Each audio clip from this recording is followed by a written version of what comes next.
Helen Keller was an American author. She was born June 27, 1880 in Tuscumbia, Alabama. She died June 1st, 1968.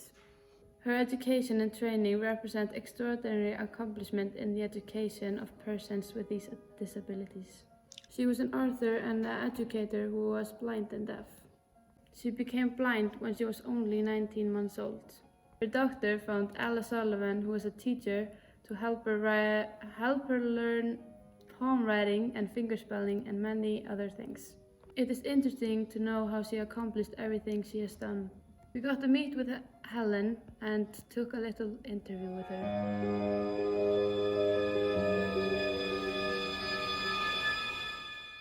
Hello, Helen Keller. How are you today? Fine, thank you. Were you actually blind, or were you just actually faking it? Of course I was blind and deaf. Very disrespectful of you.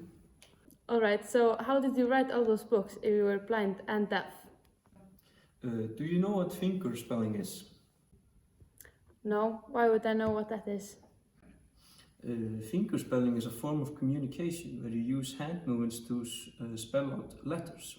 Well, I used that to talk to my teacher, Anne Sullivan, and she is the one who taught me finger spelling and the manual alphabet. So, how does fingerspelling help you write books? I used a typewriter to write my books, and it wasn't very complicated because I already knew what fingerspelling was, and Anne taught me how to use the typewriter. So I just wrote on pieces of paper all my thoughts and ideas, and then Anne would decipher them and put it in books. Do you remember what your first word was? Well, I remember that my first word was water, because I was so old when I learned how to fingerspell that I could remember things like that. That is interesting. Do you consider yourself as a writer? Yes, definitely. First and foremost, I am a writer and an author. What do you love most about writing? Writing is, I love literature in its entirety because when I read or write, I don't feel like I am blind or deaf. I feel it's like my utopia, you know. Nobody treats me differently there. It's just words and I can write everything and everybody understands me when I use it. How was it in school when you were younger? Were you bullied? I didn't know if I was bullied in school. I hope not, but I went to a deaf school, so there was no discrimination, so I think that's very unlikely. Was Anna a good teacher? Did you learn a lot from her? Anna was my closest and best friend throughout my whole life. Everything I learned was from her, and if not for her, I would not have achieved anything in my whole life. I would just have been blind and deaf sitting in a corner somewhere.